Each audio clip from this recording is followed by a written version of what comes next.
be cleaning. Hi, y'all. It's been a while. This is Lori. This is Peter. And this is Hamilton. And Peter on his phone. Yeah. We're with Action Heroes LA. Or is it? No, we do that at the end or whatever. So, ripping off some Avengers font there. And we're here to do a TV review of the Amazon Prime show Them. Now this Them.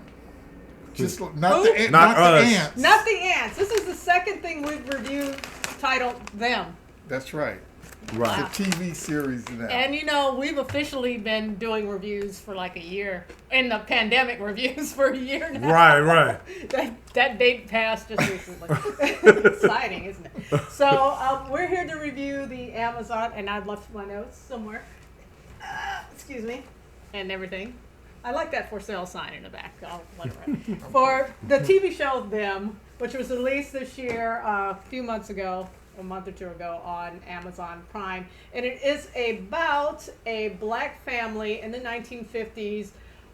During the Great Migration, moving from North Carolina to Compton, California, the all-white Compton, California, believe it or not. Yeah. So, yes, at one time, places like Compton and Inglewood. Exactly.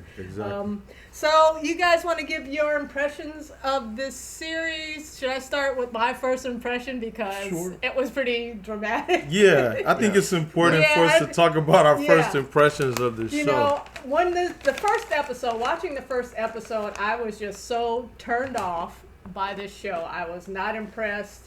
I did not want to go on. It was just something very off-putting about it. It just felt weird. I felt the editing was really off. I wasn't too thrilled. I didn't find the storyline too interesting or as gripping as I thought it should be, because basically our families were part of that Great Migration from a southern city to California City, an all-white California City, and Hamilton, in my case, Inglewood. You're more central Los Angeles. Central Los Angeles, but there were a few white families on. Yeah. Okay. Yeah, we experienced the white flight. Right. That happened as a result. So I was kind of off-put from the get-go, and I was like, I'm not watching the rest of this series. But I'm glad. I think between Peter had already watched most of the episodes, and Hamilton, I think you read something about Little Marvin, the creator. No, well, actually, I was, because we had that long conversation after we watched that first episode, and I was like, I'm not gonna waste my time with this. But then Peter actually went ahead and watched the whole series and was like raving about. He said it just got really good at the end, and he said it was outstanding. And so I was like, I was really adamant. I'm not gonna watch this show. I feel, it's called Them, and I just thought it was like a ripoff of Jordan Peele and the Lovecraft Country and Lovecraft a lot Country, which we just watched. Yeah, I thought it was like this new genre that Hollywood was creating to cash in on all the black struggle films, like Struggletainment. Struggle horror. Struggletainment, which is... So I was like, I'm not watching it. But I got to say, first of all, I made a comment of on one of the last videos we did, and I was talking about Lena Waithe. That's the other thing. Waithe. She's the executive producer of this, and I was... The other two things that she's been tied to that I've watched was Queen and Slim, which I wasn't too impressed with. Right. And also we watched Bad Hair, which we ultimately never did review. She was just an but actress. She was an actress. Actually, she was one of the better parts of that movie. Right. But Bad Hair, it's kind of it's an intentionally bad movie, but it's not a very entertaining bad movie. So. Yeah. I made a comment that I didn't really know what the big deal was about her, but now I take it back. I was wrong. This TV show surpassed any expectations I had going into it, and I was really, after watching through the first like 5 or 6 episodes, I honestly like, you know, I had to change my opinion about it because I went into it thinking that it was just some cheap horror ripoff, but it's actually one of the best things I've watched in the last few months. Just the fact that it's about this family moving to Compton. Like you said, a lot of people don't know that actually Compton was all white at one time, and we've never seen anything like this, but it's fascinating, you know, and it's really well written. I think Little Marvin, I don't know what else he's done or what his background is, but he's someone I want to see more of what he's doing in the future. So yeah, I want to get into it. I want to let Peter speak, but I really like this series, and I've been telling people about it, and I know most people aren't going to watch it, but I think it's one of those things. If you don't spend time with it, you'll miss everything that's good about it, because you have to spend time with this show. It's like the first episode, especially, like you said, Laurie, the editing and everything was just off. It felt off, but there's a reason, because the pacing is done the way it's done for a reason. So I'll let Peter, why don't you get into it, because you ended up sticking with it and watching it all the way through. You were almost done by the time we even jumped in on the first episode. So you want to tell us what you kept you going, and I know you were kind of up and down on it. Well, the thing is, the first few episodes I just really stuck with to watch it, because each one seemed to have one little nugget that sent you to the next one. But what Hamilton was saying and what you're saying is like the editing, the pacing, everything just seemed off to me. Even the color and the everything just seemed off, and it was very off-putting to me, you know, because it was, to me, it looked like a cheap trying to be something. And as it turned out, every one of those things were purposely done for a reason. And by the time I got to episode 3 or 4, I was hooked, Right. and I was just like, "Oh, this is the best." Right. I love Lovecraft Country, and I think it was a total diversion from that. It was totally different. Yeah. There was magic, psychic things. Right. There were real life things. There were undertones and overtones. There were twists. There everything you could imagine and would want in a series. This was it. There were some things that I had run into, and there were other things that I know people that I knew ran into. So it was just it. Every bell that was on the table, it rang it. I think for me, everything turned around. Like you said, I watched a few episodes, and then I started reading about the show, and everything turned around for me when I realized this wasn't just sensationalist garbage. It was based on things that really happened to people who migrated to like Watts and or Compton and West Compton and East Compton. I mean, like, I didn't even know there was an East or West Compton, so I really didn't know. I went into it not knowing a lot about anything about Compton or anything. I know people from Compton, and they told me how beautiful it was in the 60s. No, I just laugh because you guys don't know East Compton because you never watched Bring It On. Come on. Well, you know, the only time I've ever heard of West Compton was when Prince was talking about West Compton and Two Nigs. Night Over West Compton from the Black Album. Yeah, and to this day I'm wondering, how did Prince know about West Compton? What did he really know about West Compton? But all of our reviews are filtered through the lens of Prince. Our background is purple and everything. The 6 degrees of separation of Prince. Yeah. But I mean, like, you know, this if you just see this, I'm sorry, Larry. Go ahead. No, yes. If you just see this as a save that horror, for the Ip Man movies. Sorry. Yeah, then you bring out your Then Italian. you bring out the yeah, do the karate chops chop, and- yeah, on the know. microphone, You're talking with your hands. yeah. If you just watch this and you say, this is just some lame horror, I'm not afraid or whatever, you're missing the whole point, because when I realized that the horror that you're seeing is the trauma that these people are experiencing.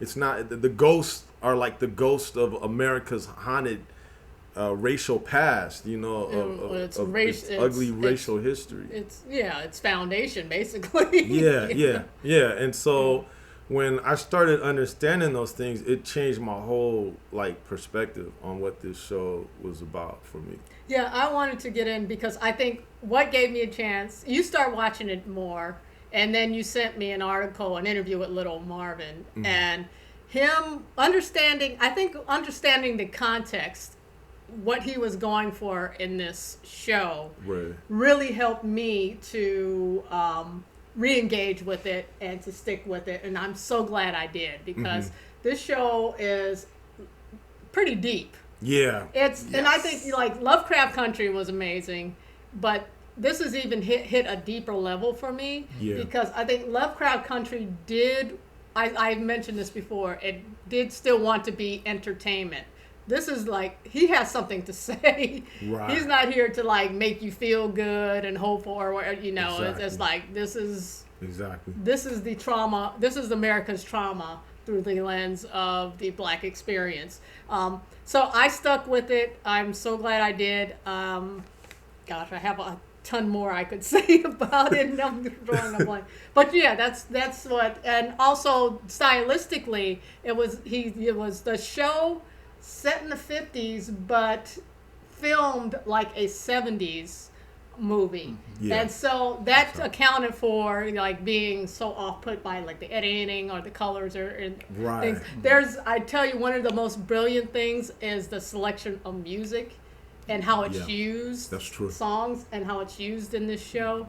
Like I said, he wasn't here to entertain you. He wasn't even here to educate you. He just wanted to really capture what trauma was. In fact, as you said, it was the ghost and the horrors and the demons and all of those elements in this film is really a manifestation of the unacknowledged psychological trauma of these characters, and you know, mainly the Black characters, even some of the white characters too, I say.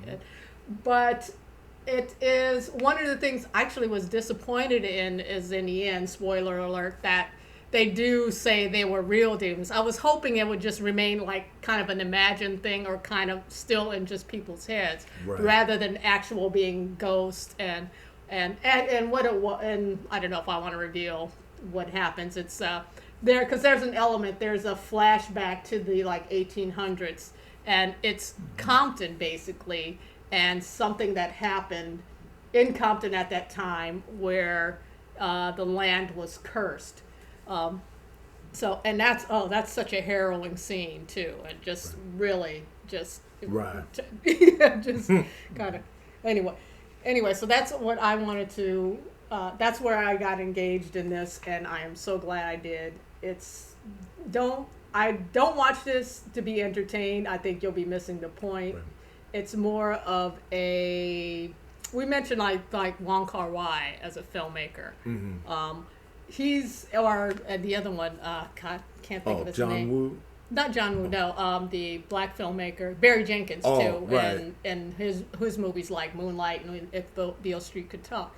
It's more about the atmosphere and the feeling rather than the plot and the storyline.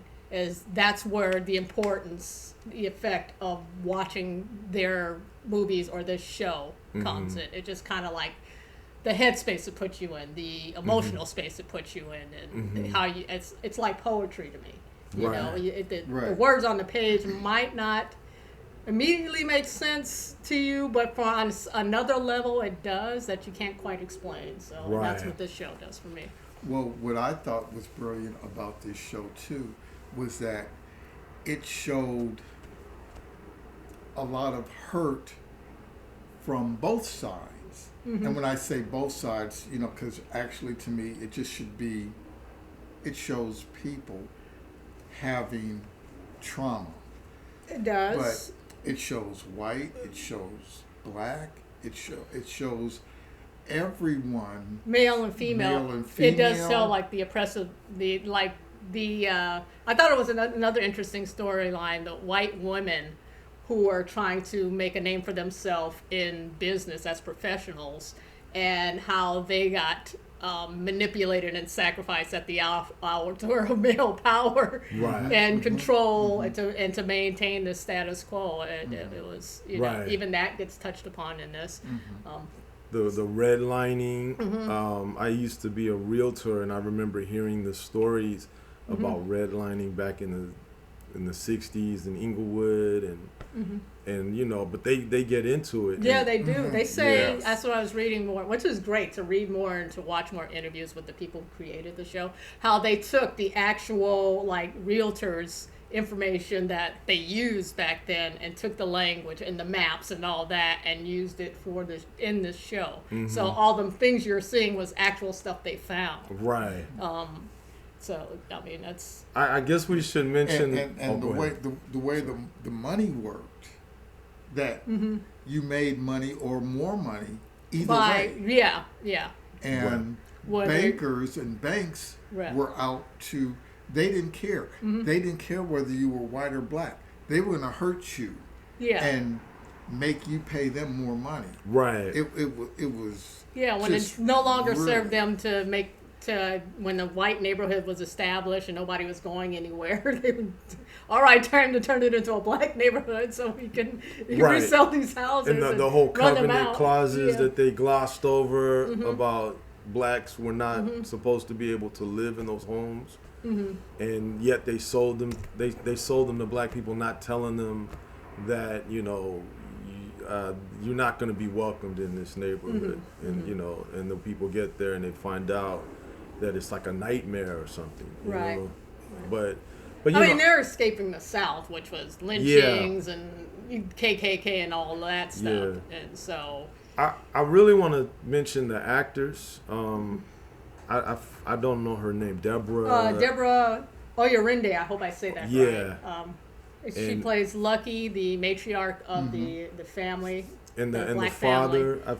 He is Ashley Thomas. You have Shahadi Wright Joseph, who was also in Us, Jordan Peele's Us. Right. Melody Hurd as the little girl, who was fantastic in this. Right. And I see she's going to be in another movie. I just saw trailers for her. I might watch it just for her. She's so good. All the actors in this. Also Allison Pill, who is the white neighbor. She's kind of the central Miss Betty. Central to the leadership of the white neighborhood. Everybody's great. Oh, I want to also mention Jeremiah Burkett, who plays the tap dance man. He's the horror manifestation of Henry Emery, played by Ashley Thomas, the black father in this family. Well, actually, I like his interpretation or his name for him.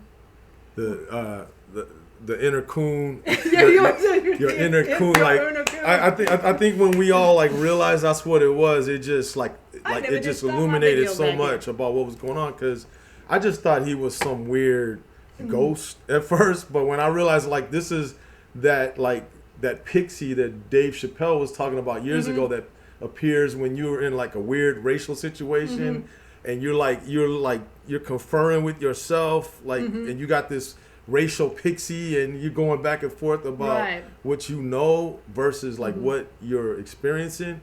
That's when I understood that personally, I was like, oh wow, I understand really what they're talking about now, and it's deep, because I think we've all had that experience. Right, you're stuck in a situation, and that's one of the voices in your head. And you're trying to you don't want to do the wrong thing in a social situation, but you feel totally awkward, because it's something's not right on a racial level, someone's making you feel kind of weird or something, and I just thought that was fascinating that they got into all of that.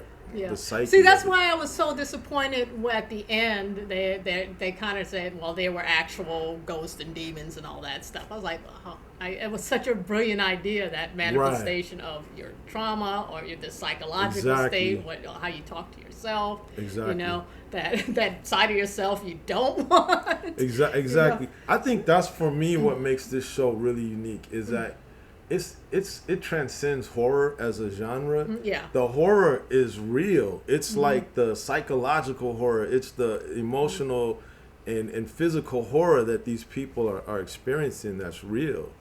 You know. Yeah. Well, it tells you so much about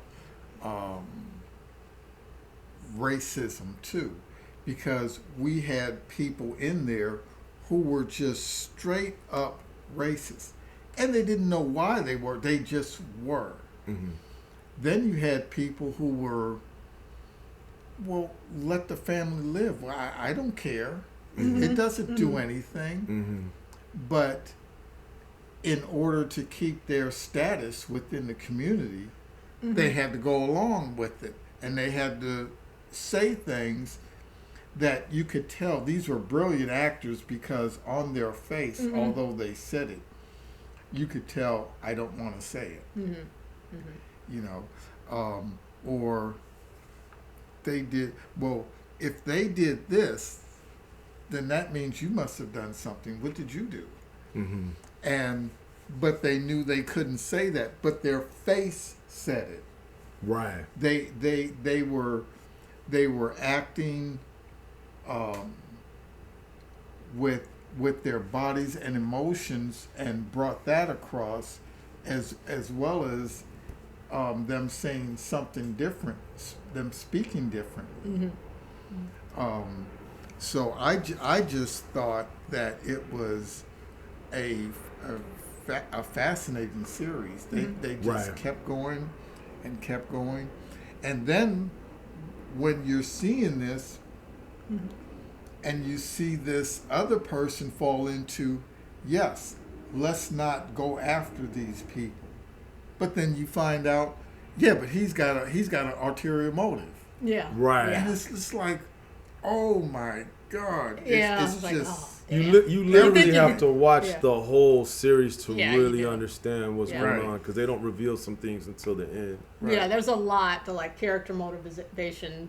Certain episode, it takes episodes to come up, and you go, oh, okay. Right. And particular, I did want to mention, like I said, initially thought it might have been a ripoff, like the Get Out and Jordan Peele's things like Us, and but you know, and when you think about it, it's like there's no way it could have been a ripoff of those things, because these movies take a long time to develop. Right. They take a long time. They take quite a bit of time to actually, when they do get greenlit, to create. Right. So by the time, I mean, Us, those movies, Get Out and Us, was only a couple years ago, and it may have like encouraged. These things had to be in development already, even before or around the time those came out. That I think those things may have encouraged a series like this to be greenlit, and like, oh, we need a black horror property now. And luckily for us, we got some high quality shit going on. Right. You know, and with this, then Lovecraft Country, and now the ripoffs will probably come in the next year or 2 or 3 or something like that. You know what it reminded me of? It reminded me personally of when Quentin Tarantino came out 30 years ago. And I don't know if a lot of people remember this, but when he first came out, and I think when Pulp Fiction came out, and he became a household name, there were a lot of Quentin Tarantino Hollywood movie ripoffs. Yeah, there were. And it was all these young filmmakers, and they were trying to imitate his style. They thought what Just he was doing, doing wasn't really special. It was anyone could do it, and none of them were able to capture his uniqueness as an artist. In fact, some of them fell flat on their Yeah. face, even trying. Yeah, pretty much most of them did. Yeah, and yeah, they they were all stopped very trying to do formulaic. it. They're like, you can't. yeah. And so I went into this jaded, but I realized I would have missed out if I hadn't You know, if Peter hadn't encouraged us you kept it going and to were texting me. Oh my goodness! Yeah, like I said, this is one of the best things I've seen in the last few months because it kind of humbled me a little bit. You know, wow, yeah. I mean, I don't want to to me, it was. I saw it twice. I watched the whole thing through twice, and it's one of those shows where you can watch it more than once and get a lot of you details. get more out of it. I haven't watched it since because I don't know if I can deal with Cat in the Bag again. No white person ever better say Cat in the Bag. That to me. is I don't even want to hear real. it as like, oh my god. That's real, but that's the power of this show that stays with you. No, when you just said it, it kind of you just like yeah. Oh, that episode, y'all. Yeah. You know. Anyway, I did want to. I think we should wrap up. I did want to mention, like, Little Marvin watched quite a few interviews and read a few things, interviews of him since this show, and what his intention he had said navigating the terror of whiteness, and he wanted to do it in a non-coddling, non-placating way. Right. Like I said, Lovecraft Country was still interested in entertaining you, and still interested in exploring like black people in different genres, like an Indiana Jones adventure genre or sci-fi genre, and all these things, which was a lot of fun. But this one is like, no, straight to the point. We're not, you know. It's to me, it's exciting to see these kind of shows on TV. It is, you know, and like Lovecraft Country as well. Like when we watched that, I felt like, man, I've never seen anything like this, and that's how I felt and then watching a few months later, we did the film. Like, wow. Yeah, I've never seen anything like this show. So hopefully we'll keep it up. Peter, you have any final words? I still like the movie Them. Of course. I wanted to mention that too. I thought it was interesting that movie's about these people trying to fight these big black scary monsters, and you know, I thought it was like, is that why they chose them? I don't know. It's just kind of a funny parallel, you know. But I just thought that was a perfect title for this show. They just flip. You know, them. But you know what? It's like I love this title reversal too. The Walking Dead. Who are they talking about?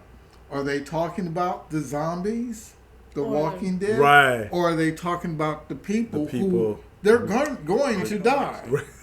So either way, you're the Walking Dead. Yeah. And this one's the same thing. Either way, you're them in this. And, either way, you're them. And that's the problem. Exactly. So let's wrap this up. It's Them. It's on Amazon Prime, streaming 10 episodes. Stick with it. Understand the context of what they're trying to do with this.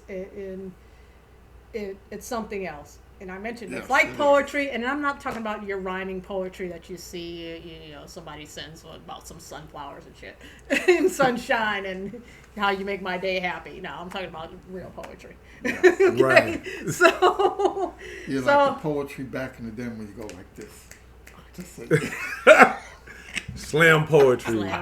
Very emotional. Yeah, wow. Yeah. Get you. I mean, no, it's the kind of charged up. I don't want to say real poetry because all poetry is real poetry. It's my fault, but just kind of the kind that's just. I would go further and say it's gripping poetry. It's not designed for you to connect the dots.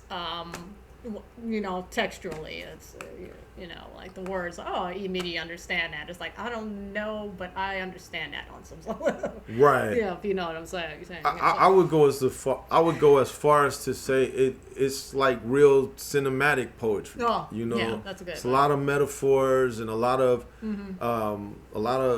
subtextual stuff going on, and I think it like even like the wallpaper apparently has a purpose. I haven't I was looking at that article I sent you guys, but I mean everything has relevance in the show. They don't do anything gratuitously.